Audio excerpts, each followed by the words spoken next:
This week on the Push Pull Legs podcast, we talk about electrolytes, all the supplements and nutrition in long-distance running and stuff, the Joel Seedman full-range project, and we answer some of your questions.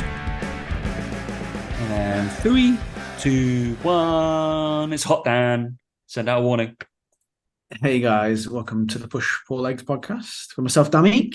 And me, Tom Hall. What's going on, bro? It is hot, mate. It's 38 degrees. 38 degrees here. Yeah, it's warm. What is in the UK? 32. Right. Can we just check? Ask Alexa. Alexa, what is the temperature? At the moment, it's 29 degrees. 29. Oh my gosh, I really feel for you, mate. It's going to be 16 in the evening. Well, at night. Wow. Overnight. It's pretty... 16. It'll be 32 tomorrow, so lock up your... Well, they're probably, windows. I couldn't believe it on Sky News when there was a public health warning that it's going to be warm. It's like, fuck me, the country really is. I just went on the BBC and they've got the same thing. It's useless, isn't it? Britain is useless. It is useless. I think it's funny. It's funny for me now being here because I notice it a lot more. Like I saw the other day that Birmingham Council is bankrupt. Allegedly, yeah, I saw that. I was like, how's that happen? How's that happen? Like in the same day, you've got this health warning about the heat, and it's just like I just feel like the country's completely falling apart. Like completely. Like you can't get a train anywhere because there's strikes everywhere. Can't go on the roads. There's too many roadworks. I don't know. It just seems like the whole place is just too privileged, imploding. Yeah, too privileged. It's. I read an article in the. I don't read the Daily Mail, but I got sent an article. Someone posted it. That is you. You remember your persona is 55-year-old cab driver. Really? Yeah, that's definitely. So someone posted on their story. It was a link to an article, and it was basically about saying how like the UK is just completely like imploding, and they're saying how it's just whole attitude of like, oh, it's not my problem. It's not my responsibility, and everyone's just like passing the buck a little bit. And it was around the obviously the airplane stuff going down, air traffic control going down. Yeah, you know. Yeah, so I've got a slight inside thing on what happened there. Apparently. Oh, what happened? Oh, yeah. So just through the grapevine, or through a client that they had dinner with a friend who works in security for Homeland Security. So yeah, and they told them, and then she obviously was talking to me because we were talking about it because I was coming back like the day before. Now you're telling millions of people on our podcast. Millions, both our mums. And yeah, so apparently they reported that there one flight, I believe it was an Air France flight, that had a suspicious route that had been put on like the automation, because obviously they have like a route that they're meant to be flying, blah blah blah, or what altitude and that curvature around whatever, and then it was slightly like different to what they were expecting, and then they were like, that's interesting. So and then there was a suspicion that malware had got into whatever that black box for automating that route on that plane. So they thought that basically either that had was going to get into air traffic control or was localized to the plane, vice versa. Somehow that would happen. So they were like, shit, we don't really want malware to be in UK like air traffic control. So literally they just pressed Control-Alt-Delete, shut down. Like shut everything down, and then had to... The reason why apparently it took so long, like all of them had to reload, like almost manually, what their stuff was going back on. Yeah, that was mental. Yeah, apparently that was happening. There you go. It's just falling apart. The whole country's falling apart. Yeah, I don't know if just because I just see the bad bits a little bit more, like rather than everything. I don't really see everything, obviously, but it does seem like there's just always something going wrong to the extreme. To the extreme. One thing I'm slightly upset about, and I'm nervous about, obviously all this truck and triathlon training shit I'm doing for next year, is that I read every single time or see my friends that are doing triathlons, they seem to either people getting sick from the swim, or that the swim or the whole triathlon gets called off because of toxicity levels in the fucking water. So I'm really looking forward to all this shit. I'm like, quite literally shit. Yeah. I'm like, don't really know about that. Maybe I'm gonna pick something in like Mallorca or something like that, or I'll just do it in a pool. I'll be like, I'll be in the event, but I'm gonna do it here. All right. That cool. So a little bit, not obviously going back on anything, but a bit weird. That could that could really fuck you if you end up swallowing shit water. I can imagine. Not great. Just a bit, mate. Just a bit. I wouldn't do that if I was you. I mean, to be fair, I wouldn't do that anyway because of the amount of cardio involved. But that now just throws. I know, like so. My mate yesterday, he was like, "Yeah, he really, really trimmed down." FYI, on the weight scale, just so and bear in mind that like I've been doing I'm about 2 months in, whatever. I don't know. Follow me YouTube. Fucking hell, that's the only way I know how far I'm in. And I've trimmed down for sure, but I'm also eating like a fucking pig. And what was it? Yeah, he was like, yeah, I've really noticed. Yeah, your forearms are looking less chubby. What? Forearms? My forearms? I was like, when did I have chubby forearms? Number one. Have you noticed that, Pat? I mean, you've probably seen my forearms more than most people in the world. But they're getting leaner, mate. Yeah, for sure. Are they trim? I mean, maybe I should. Yeah, my arms are smaller, 100%. But yeah, they weren't big anyway, so it doesn't really matter. It's not what you want, is it? What a waste of time, nice. So I've on my endeavor of my 1 to 2 gym sessions a week. I think I'm going to do like 100 bicep curls. Just to maintain some sort of mass. It's all right. I can still squat and shit, but yeah. Just arms every day. Arms whenever I need it. Maybe just every single time I train a client, I'm going to do at least 2-3 sets just whilst they're doing like some sort of assault bike moronic shit. I'll just do that. That's what good PTs do. Yeah. So I thought anyway. What's happening with you, Dan?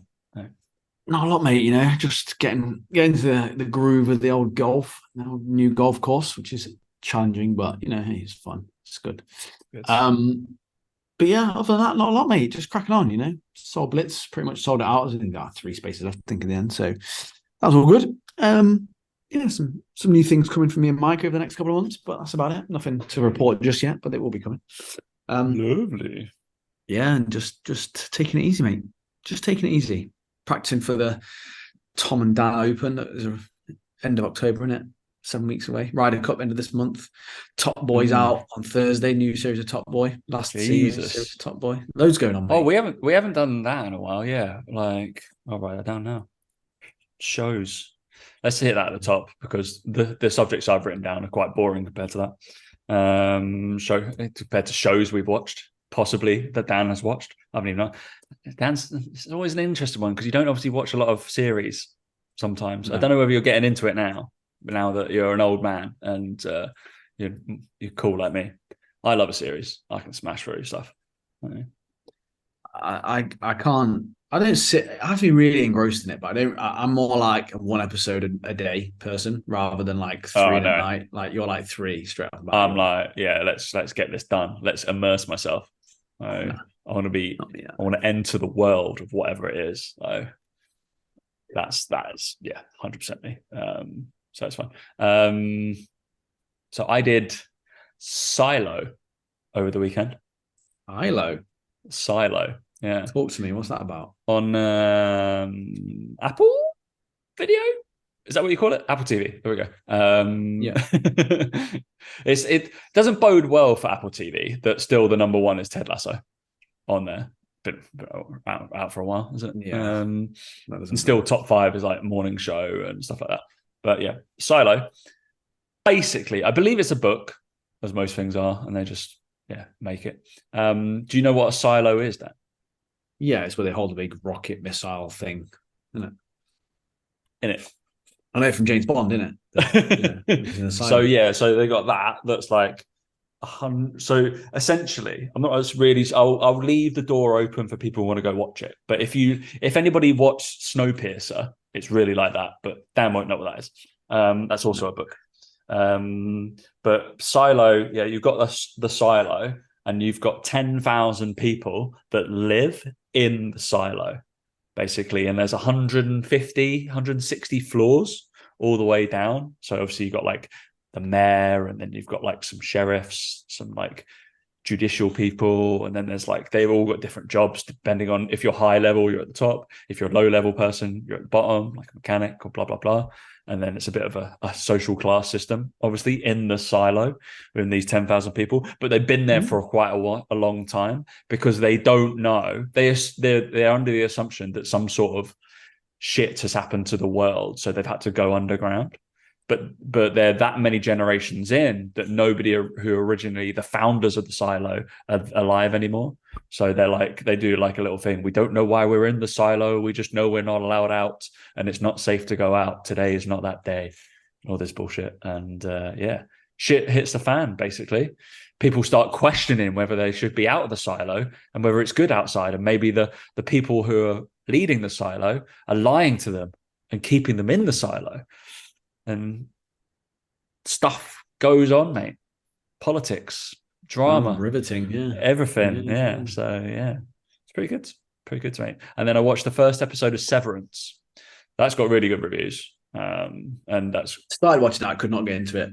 Boring. So I've heard that you didn't like it. I think we watched about 3 or 4 episodes of it, and I understand the concept. Yeah, it's just boring. Straight off the bat, boring. So this is where I'm going to be like, because obviously just watching Silo, there's quite a lot of action stuffy kind of, and it's kind of sci-fi, and it's like straight into it. Whereas I feel like this is going to be a little bit more of a slow burn and more psychological, and you got to think about shit. And No, but it's won like 2 Emmys, isn't it? So that's it. I don't know. Yeah. I don't know. Honestly, I don't know. And then I watched. Almost finished with Ted Lasso. I think. Do you watch season 3? Yeah, I don't want to spoil it for people, but it's been out for ages. Dreadfully disappointing in season 3. Well, I didn't get it seems that every single episode had to have a deep meaning behind it, and they had to solve some sort of social injustice every single I just felt like Ted Lasso or raise awareness. Ted Lasso went from a real light-hearted, fun comedy to trying to be a movement, and it was just there was no need for it. There was just happened. It's not that deep. It's just a light-hearted comedy. Silly it's really football, easy to watch. And they didn't know. They didn't. I don't think they actually knew what was good about it. What was good about it was the fact that it was the comedy of an American hasn't got a clue about football, and it was just quite funny. The fact that none of it would ever happen in a million years was also kind of part of the fun as well. Yeah. But they just tried to make, I think as it gained popularity, they thought, we can change the world with how people view things. It was seriously, shut up. That's not what this is. And I genuinely thought that was one of the biggest noticeable drop-offs in quality of a show and just general direction of a show I've ever seen. That was noticeable to that degree, where you've gone from 2 series that were the same to then the next series was just I was watching it what is this? And where's Ted Lasso gone? Every episode was focused on different character, wasn't it? And then we've got to solve their kind of world mental health issues of some sort. Almost became a bit too. It was trying to be woke, wasn't it? It was trying to be like that kind of. Very I just woke. didn't like it, whatever. Which was frustrating because I actually really liked that. But then Top Boy is the one. Top Boy, it'd be interesting to see what Top Boy's like. That was one of my favorite series that I watched in recent years. I never watched Top Boy, so that can be something I can do. Go back to the start. You need to watch Top Boy Summer House is the first one. And go for it. It's definitely worth a watch. That. Okay. I will. On the list. There we go. The new one's out Thursday, so you want to make sure you watch them all before then. 4 series. You'll get through that. You know what you're like, mate. I got work to do. See up to speed. Nah, you ain't got work. Right. Just jump on a watt bike, push, put the iPad there, off you go. Easy, mate. Jesus. Lovely. I've not watched any movies since Barbieheimer, so fortunately. No. You didn't watch those, did you? But I bet Barbie wasn't shown there. Yeah, it was. It was. I bet there was some stuff that was taken out. Fuck me. Probably. Yeah. Jesus Christ. I did ask my curator client, was like, he was like, what part of this would be like shown? He was like, not all of it. It'll be a lot shorter. A hell of a like lot shorter. that kind of stuff. I remember like then when Buzz Lightyear came out, then like they took out the kissing scene of like the lesbian kissing Wasn't scene. shown. Didn't Oh, they? yeah. Yeah. Oh, but really? Okay, the whole thing. Excellent. No, literally. It's always funny. Yeah. It's like Ali, one of my curator client. He only comes here to watch movies. He doesn't really watch any over there. He's just like, I know that I'm missing stuff, so not much point is there.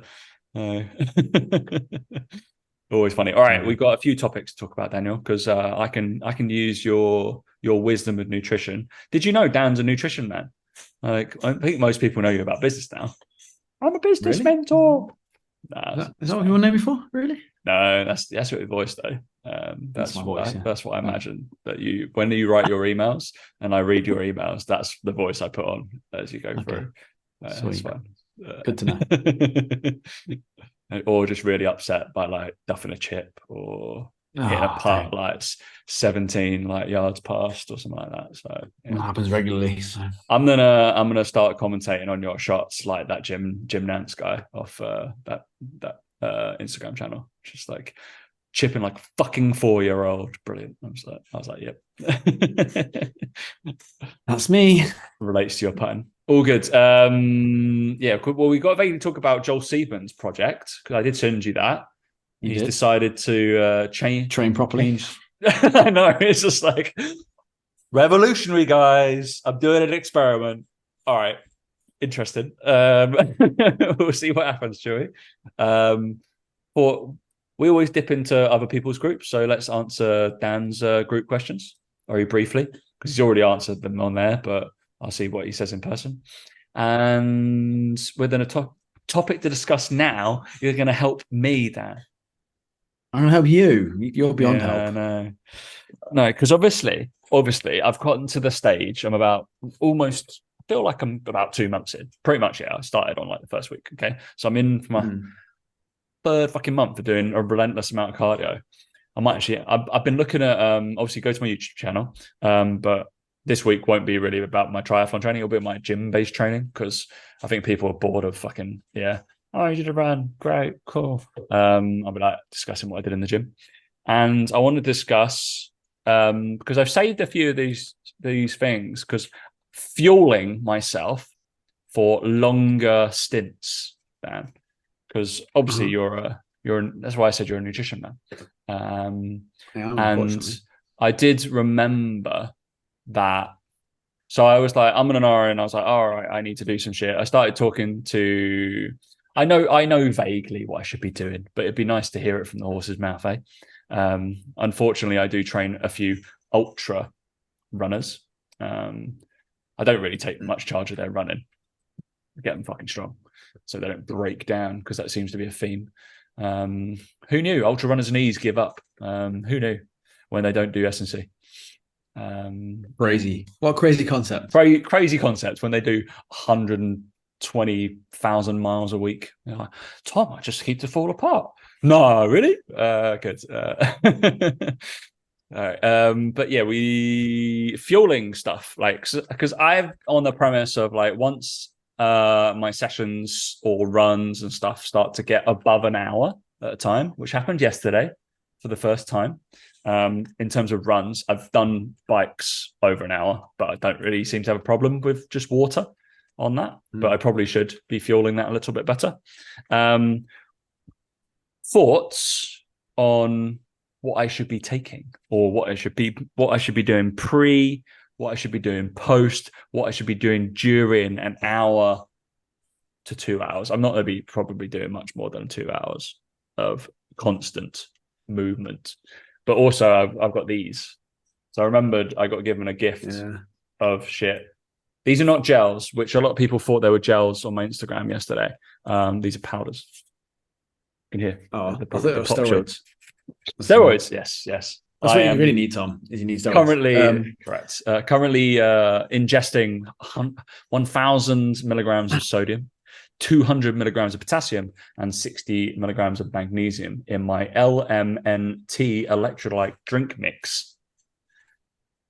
Yeah, you're definitely Exciting. in the realms. You're definitely in the realms now of needing intra-workout carbohydrates. Like, I there's no know. doubt about that. And you're looking at, I think for every hour of an exercise at that level, you're looking at 90 grams of carbs.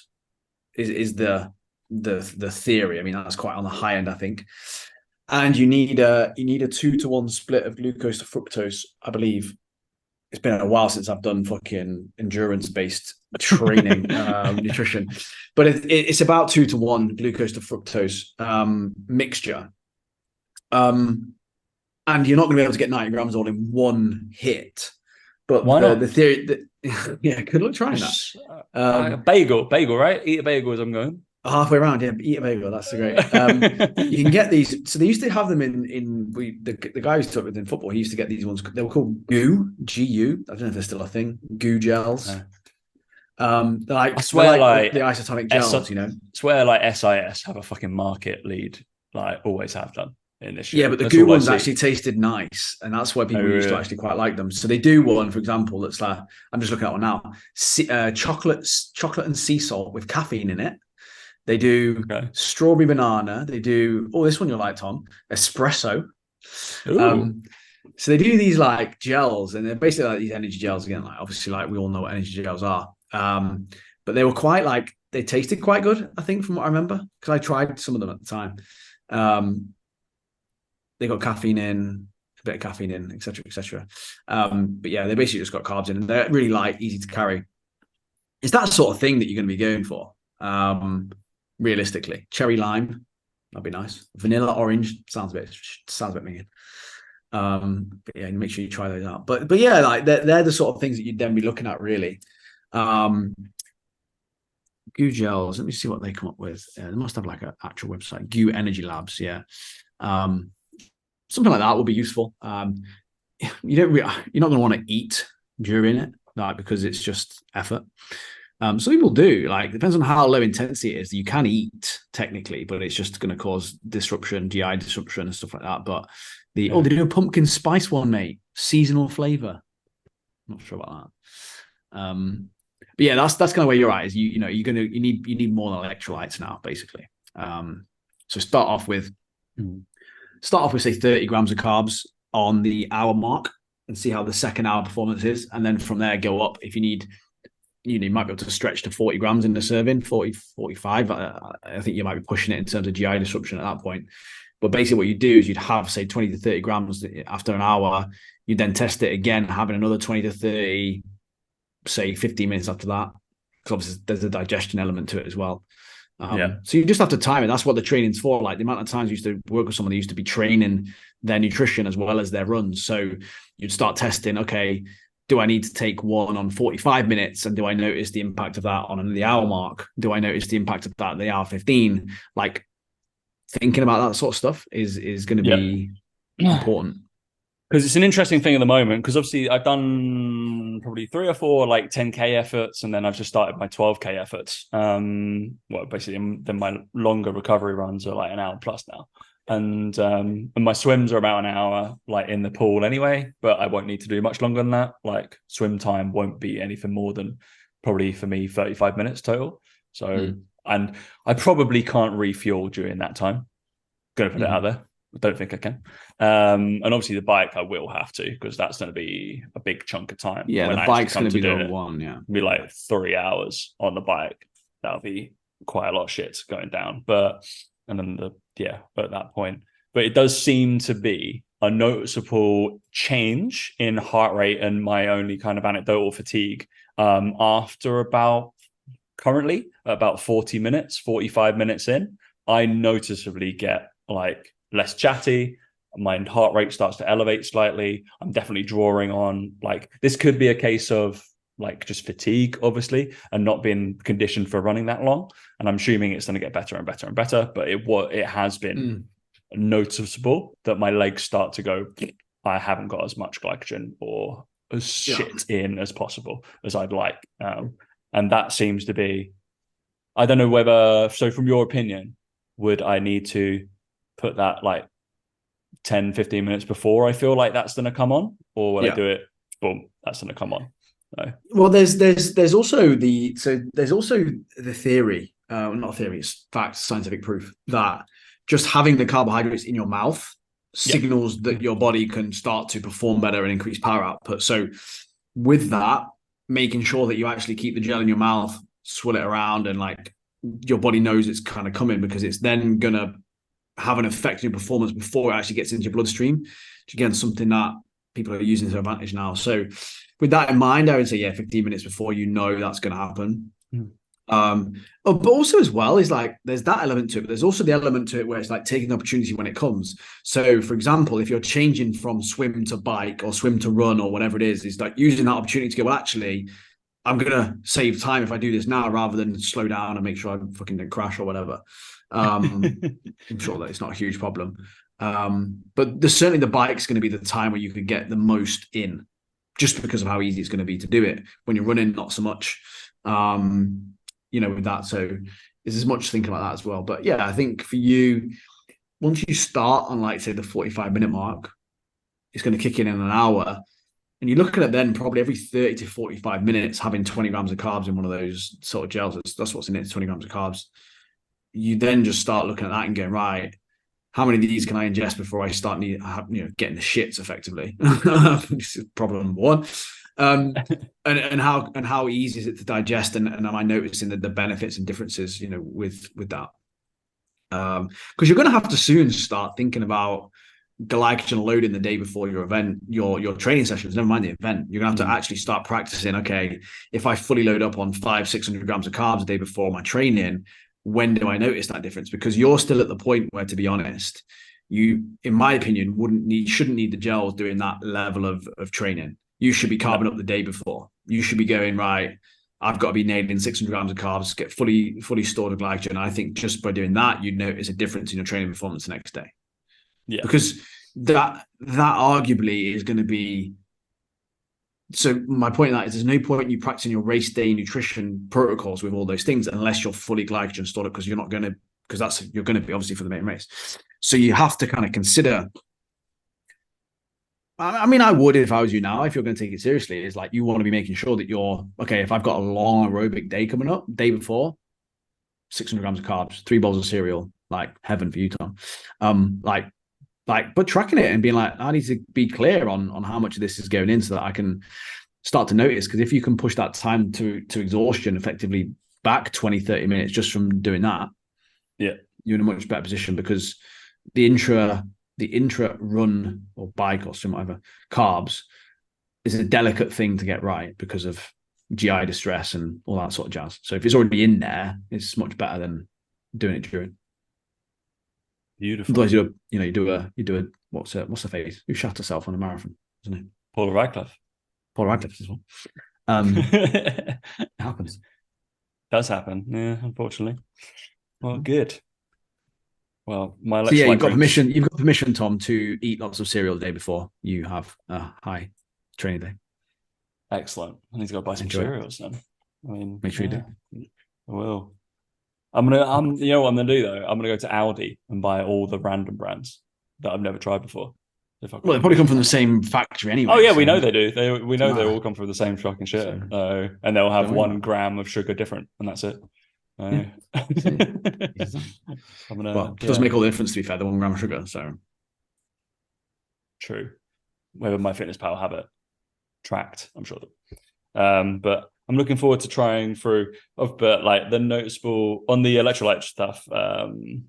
So I smashed one yesterday because I was like, but I've never really done gels and stuff like that, because obviously most of my training has never been anywhere near needing to move for over an hour. Yeah.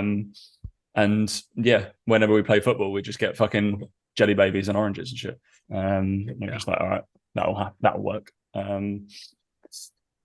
But super interesting in terms of what the flavors these fuckers are.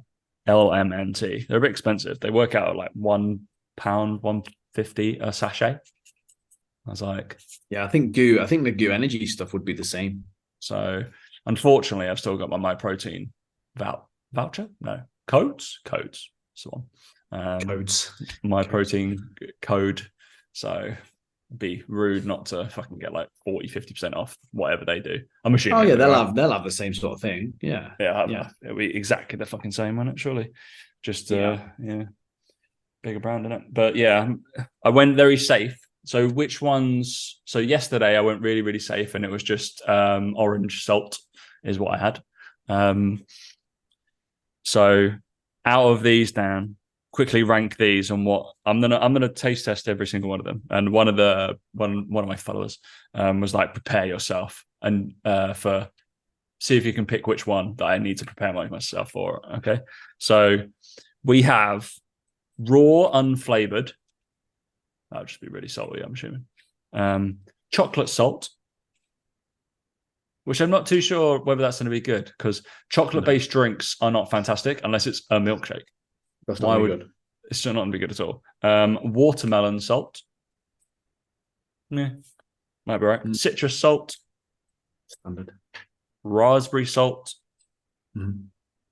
Mango chili.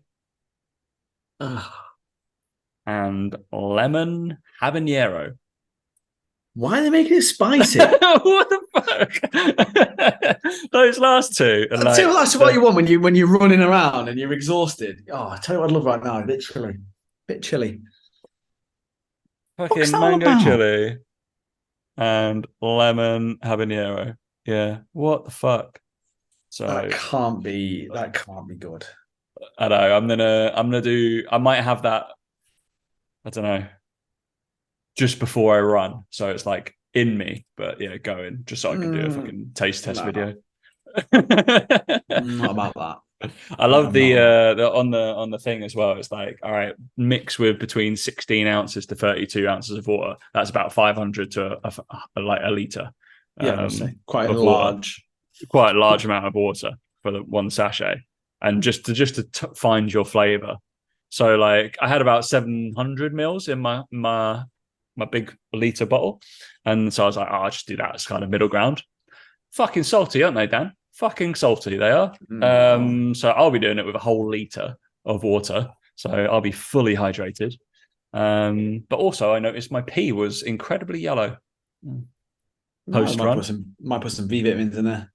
Yeah, I was like, I'm pretty hydrated as a human. My pee is generally pretty good. That was odd. I'll report back next week on what pee color. We're not. Yeah, Jesus Christ, I'm not doing any of that. But yeah, we're all good. So yeah, thank you, Danny. Enjoy. Any advice from me? And yeah, you might get it. All right. Yeah, make me into a powerful golfer, Tom. There you go. Do that. No, that's not happening. If I write anything for you, you won't follow it. We both know that. Yeah. Like, do this. I just need some ideas for some exercises. You know, when you do your own exercises, you go, I'm not really bothered about that. But I can set up. But you've made fun of me before. I can send you. I can create. I'm not skipping through the gym, Tom. Right? No A skips and B skips for a gym. Because you can do shared, saved reels and stuff on Instagram. Shared, saved posts. And I can put you in it and be like, I recommend this shit, Dan. This might be more creative for you. And you can start following some of the people that I like who do some of that stuff. But then there's some of the golf-based performance coaches. I still kind of go, it's a bit much in it. Like, they get a little bit too specific still. And you're like, I'm not too sure you need to spend that much time doing mobility, like, or rotational mobility. I'm like, they do a lot of it when they fucking swing. I think they're swinging a lot. I was just like, I'm adding to that repetition. I was like, not too sure that's all fantastic. I'm all for stretching, but I actually saw someone post. Where's he gone? Let me find his thing. Justin Thomas posted something. Where's he put it up?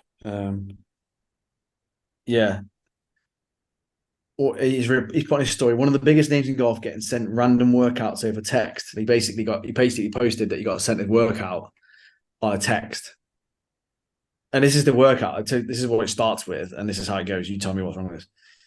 Flat bench dumbbell press 4 times 6, and then he lists the weights he needs to use. Well, not against that completely, right? It's number one. Number two, 10-second bike intervals times 5, fast as you can, then take 40-second break and go again. In between, well, that's his number 2 exercise. Yeah. Number 3, single leg band press, squat tuples, single leg box jumps. Definitely worth doing that after that cardio, isn't it? After the so the only reason you would do that, and some of my clients currently are going, I've got some of this, is sparking up potentiating of like muscle groups, but you'd still have a lot of bit of rest before you. But I'd be like, I want couple of, it'd be like, I think I've done like 3 to 4 3-second hard outs on an assault bike, and then you go lift or something like that. But it's not like I'm not bothered about that. It's more just, why is that after a flat dumbbell press? No, it shouldn't be anyway. No, don't get it. But yeah, he basically posted it and was like, surely a professional golfer would have a proper coach, doesn't send himself over text. And it's like, when you get that thing of like, I hate jumping to conclusions, right? But Justin Thomas could have sent him a message saying, hey, can't get into my app, or can't find the thing. Can you text it to me? This is a bit like, maybe like I've done it before as well. Yeah, like my clients have been like, oh, I've been logged out of like Stridus or something like that. Can you just ping me a workout, like, or something like that? And I'll literally write it on notes and screenshot it and send it. Imagine if that is like, oh, your coach is a bit basic, isn't it? I was like, I'm just literally just sent them a full body plan so they don't fucking do nothing, and it will just be boring as shit. It's like, if in doubt, literally just squat, pull, and push. Do that for 2 trisets and then fuck off. Is generally my advice for my clients when they're off or somewhere. But yeah, fuck me. On one caveat there, Justin Thomas, golfers, shoulder health, pretty integral. Probably wouldn't flat dumbbell bench. Just put it out there. Probably wouldn't. Probably put it a little 15-degree incline. Keep that shoulder. Well, 3 weeks before the Ryder Cup. Yeah, probably. Nah. Just shit tons of overhead squats. That's what I want to do. All that integrity. Well, anyway, people always like go up to it like, yeah, don't do a lot of like flat dumbbell benching for people. Don't do it. It's absolutely fine, perfectly fine. But when they're doing single arm bench, I put them flat because it's fucking awkward when they're incline. But yeah, don't do a lot of it. I do generally do a 15-degree. Just because, shoulder health's a little bit better. Well, it's the first notch on the fucking bench, innit? And yeah, easy, lazy on you, mate. You can't bother to figure out the right one. First notch. And people are like, why are you doing that? It's like, so you can train for longer and you don't get angry shoulders. I guarantee it will probably have the same effect in your chest and getting stronger. Probably. I don't conceivably know it will have a direct effect on like your flat to dumbbell bench press RM, but it probably will. All right, Joel Seedman's doing 90 degrees plus. This is interesting, isn't it, Dan? So crazy. He announced, I sent it to you, then I was like, oh shit, this is fun. Did he go on a podcast or he did something? He had a debate with his post. So I have to come to a recent podcast. After a recent podcast on Align podcast with Coach ZT, I proposed I try his Ask the Grass. So he did Ask the Grass program, and he'll try my 90-degree. What? It wasn't Ask the Grass at all. It was like a little bit lower than 90 degrees. I said yes because I'm keen to trying to learn and keeping an open mind. Keep an open mind. Every single post, he's so ranty in all his comments, isn't he? And he says as well that he used to do it and it ruined him. So it's like, if you've got an open mind, you don't need an open mind. You know what it does. Surely he's done it properly. So before I got deep into this mini observational study, I wanted to check my mobility on a few basic moves. This is the most mobile and pain-free I've been in years at 39. I have more muscle, power, and strength. Yeah, because you've been training for a little bit longer. You throw enough shit at the wall, something's going to stick. Fucking hell. Yeah. I'm grateful to... I don't know what that means. A God thing. He's God-fearing, isn't he? Must be. I think he must be Jewish, no? Seedman? What knows? I would assume so. I come from an Ask Grass full range. So the mobility train like prep he does like some deadlifts, barbell in a semi-sumo stance. Did an overhead squat, not arse to grass. That was about barely just below 90 degrees. Did a deficit deadlift, which seems a bit silly. Front squat. These are all very sagittal planes so far. All of them are. Yeah. And then a dip to test those well-known mobility exercises there. Dips, deficit barbell deadlifts, overhead squat I can get, but it's gonna leak. There's a lot of kinetic leakage during that. But yeah, interesting. I'll assume he's going to be the sorest he's been in 10 years. Yeah, and he'll use that as some sort of, he'll be like, my joints were sore. And it's like, no, it's just DOMs. You just a week. And he'll claim his tendons are sore. And he'll claim a few things like that. And he also, because at his level of training, will probably not see any development, any changes. I wouldn't have thought he'll see any crazy changes. So interestingly reading through this, I'm not nitpicking, I am a little bit, but involved during my PhD kinesiology, blah, blah, blah, on 90-degree joint owners. Once I began implementing 90-degree eccentric isometrics, not only did my pain and inflammation subside, but my strength, muscle mass, and mobility surpassed where it had been. But my pain and inflammation subsided by training half reps. Well, it would, wouldn't it? Yeah. Yeah. Because you're not creating as much stimulus as you did previously.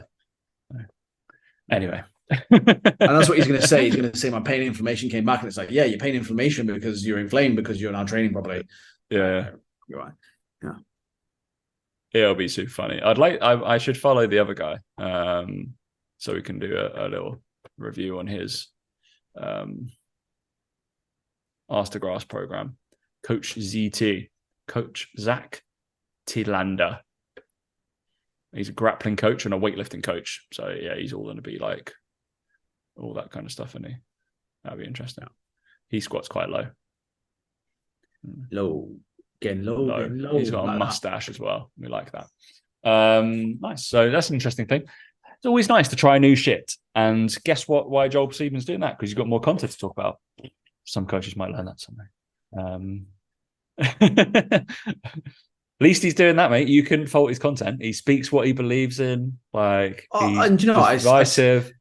I wrote an email about this about Eddie Abu. It goes out on Friday. It's like, instead of fucking being mad at him, try and work out what he's doing well because he's doing something very, very well. Same as Joel Seedman is. He's like absolutely steadfast in his opinion and keeps repeating it over and over again. Like, you can't moan.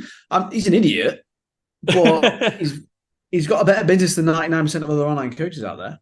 So who's the idiot, really? Like, again, it's this thing. Coaches are very happy to sit there and slag him off and say he's an idiot, like me. Like, but for me to be able to do that, you have to be having your own stuff going out. You have to be having your own opinion, your own thing that you stand for. You know, it's baffling. It baffles me. Joel Seaman's exactly the same. Got clients off the back of it because he knows that some people have pain points, quite literally, around full range of motion training. They get hurt, they get beat up, they're injury prone. I'm always sore when I train full range. I need to do this. Exactly. And he will get people do it. And they will be people who are already quite strong, already doing quite well. And if they feel like they're doing the right things here, we'll probably do all the right things elsewhere. So for example, this is a great example of the whole not the placebo effect. That's not I can't remember what it's called now. Anyway, basically, it's basically adherence. But basically, if they start doing this style of training, they start aching less, hurting less. They're more likely to sleep better, to look at their nutrition better, to think about their recovery better. Because they're doing this plan that they're paying more money for, they're more likely to do all the other things. Same with the Eddie Abu stuff. If you cut out all the shit and you genuinely believe it's really, really shit for you, and you do eat more single ingredient whole foods, you're going to feel better, number one. Of course you are. But alongside that, you're probably going to walk more, train harder, go to sleep earlier, drink less alcohol, all those other things. Take some supplements, and it all combines to you feeling better. And you think it's because of the diet. It's like, no, it's actually you're just adhering to things a lot better overall. And it's the same with the Joel Seedman stuff. And it's the whole thing around coaches as well that we get coaches to do. It's like, it's accountability and adherence to a plan, really. The methods you use to get there doesn't really make a huge difference. But if it's you believe in it enough, it'll work. So that's why someone like Eddie Abu, someone like Joel Seedman managed to get coaches to do this. And because it is that extreme and out there, they feel like they're getting attacked by people, because if they see Joel Seedman getting attacked and they do this plan, they get results from it, and they see him being attacked, they feel like it's a personal attack. So they therefore double down on stuff that they're going to be good at, stuff that they know is going to help their results, so that they can prove to people that it works. So it's the same with the Eddie Boo situation. It's like, well, yeah, all his clients are going to stick to everything really, really well because they genuinely believe it, and they're going to get better results all around from doing it. So does it work? Well, you could argue, yeah, it does work then.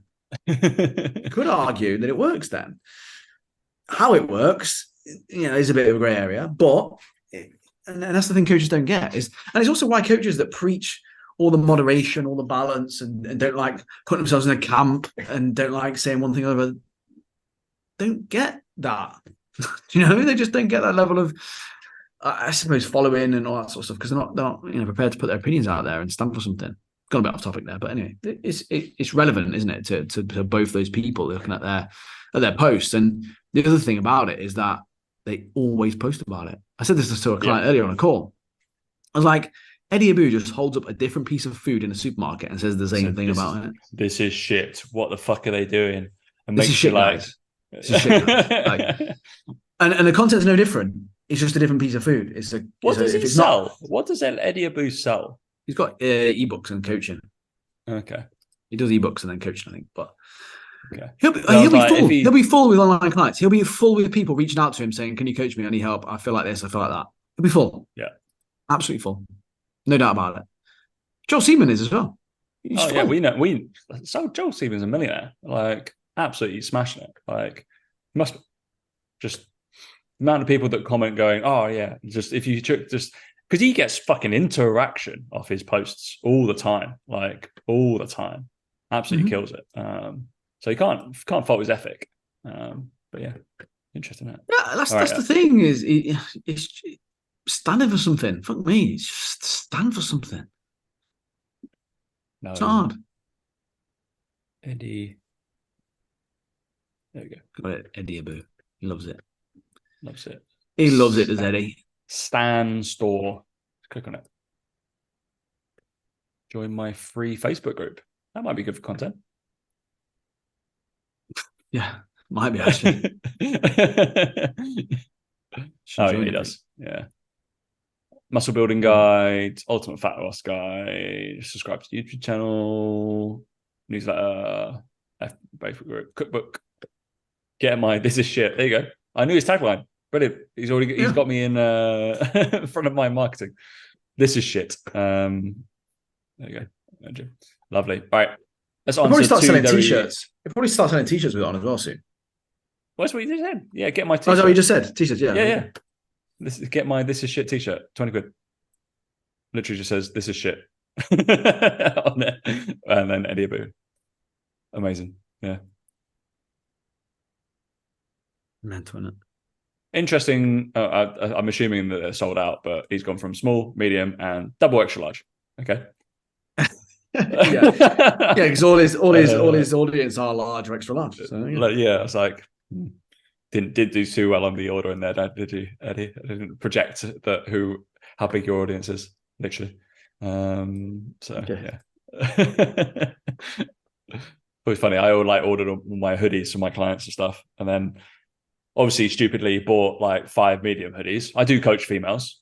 Okay. Shocking. Weirdly, I've taken a lot more females over the summer on. Weirdly, not too sure why.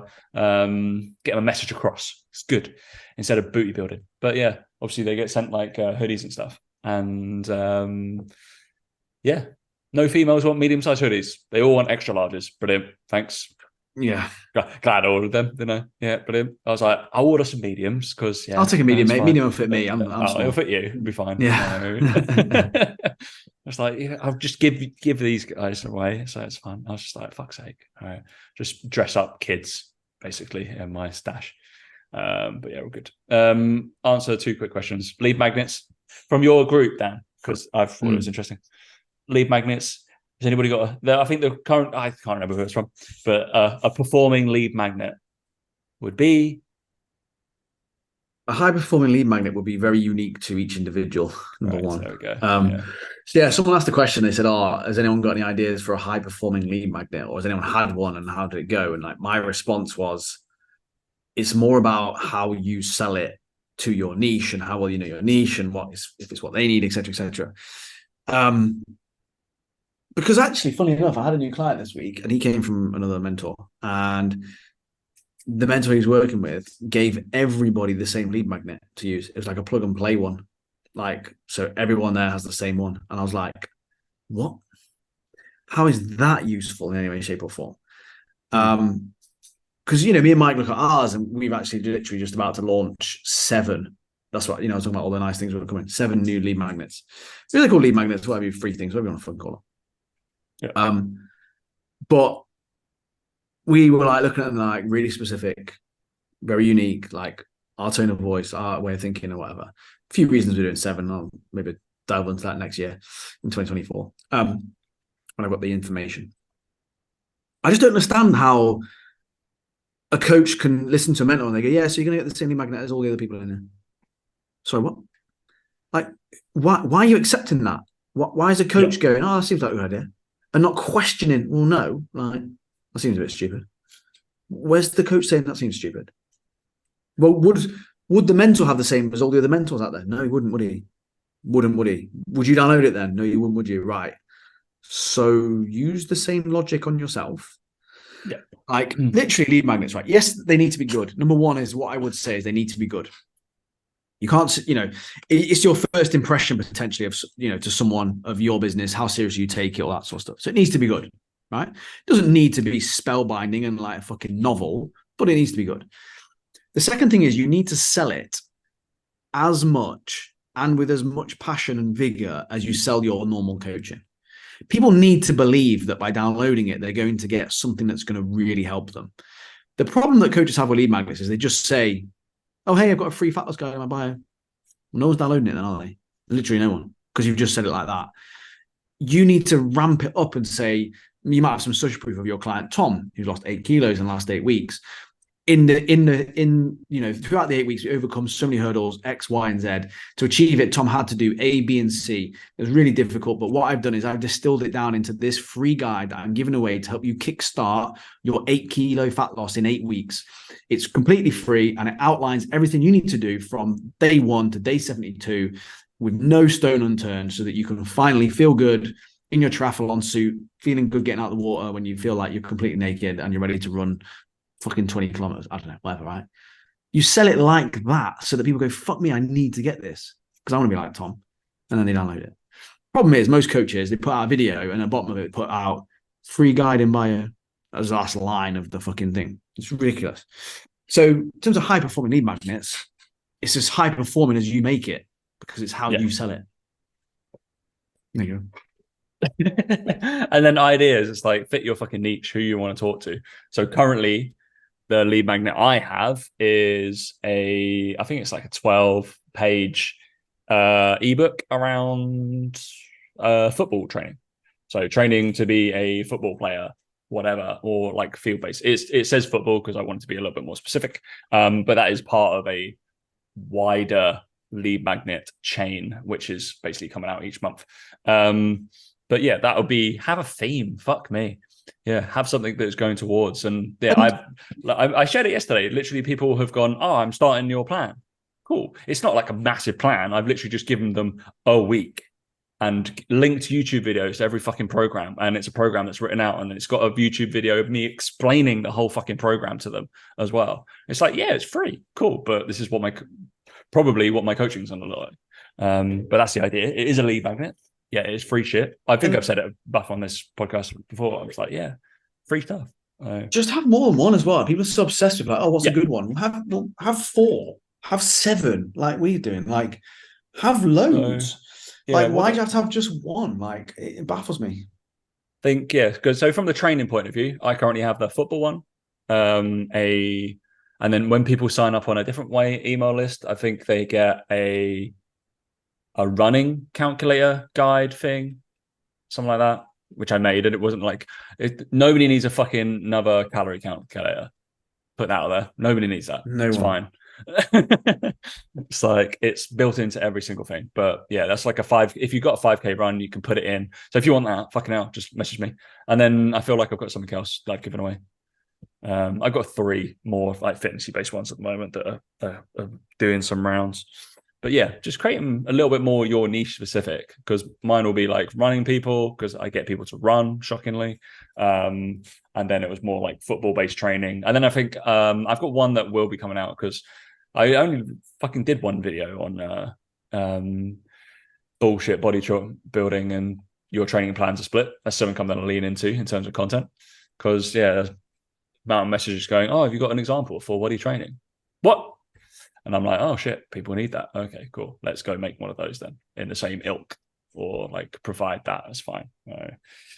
Realize that some people don't like giving away free content and free stuff and stuff like that. But if you turn into a client, then it's worth it. But it's fine. You have to build that trust, and that's one of the best ways to do it. Yeah. Wonderful. Yeah. And I think we're not talking niche bios, because I feel like that bores the fuck out of me.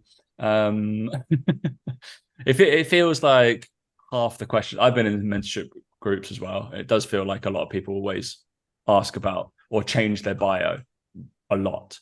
Yeah. And I feel like it comes from not knowing. It comes from not knowing who they are and what they stand for. If someone says to me, "Oh, I'm changing my bio," I'm like, "Okay, cool." You don't know who you'd speak to then. You don't know your niche. Yeah. You don't know, or like. When I say it's not that important, it is important, but it's also not like, if your content is congruent throughout and it's always the same message, the bio should write itself. Yeah. Really. Yeah. Just put something random. Yeah. And then it was like, and then somebody asked about workout videos. I think we talked about this before. Or like demonstration videos. You use functional bodybuilding. I've got like a batch of them. I either film myself because they're slightly niche exercises. They don't have to be fancy. Fuck me. Spend less than 2 minutes doing it. If it's in your plan, film it. Shockingly, it'll probably be all right. And then most of the time, the client doesn't care if it's not you. Just get a decent video. They just want to know what and if you can't find it for some odd reason, spend 10-15 minutes trying to find it, then just make a note, and the next time you're training, quickly film it. That is it. And upload it. It's absolutely fine. Create a YouTube channel just for that. I just don't think. I think the other thing as well is people obsess over doing every single exercise, and it's like, no, just do the ones that people are going to need an example of. No one needs an example of a press up. It's like I leave some blank. They're like, oh, there's no video in this. Yeah, it's fucking dumbbell bench press. Fuck off. Yeah. I expect you to know that. Like, it's fine. Yeah. Exactly. Like, it's like, oh, it's just a random video, but all right. It's all the weird. It's all the stuff that's weirdly named, or requires a different movements, or is unique in some way. Yeah. Yeah. Well, needs a little bit of coaching on it. Lovely, mate. Any other business? Not from me. Not from you. No. I'm going to go try. I haven't got any long distance training today, so we're all good. I got a big cycle ride tomorrow, which Dan's obviously super excited about. So I might try. Get your cereal in, mate. Try some lemon habanero. Thanks for listening, guys. We'll catch you next week. See you later.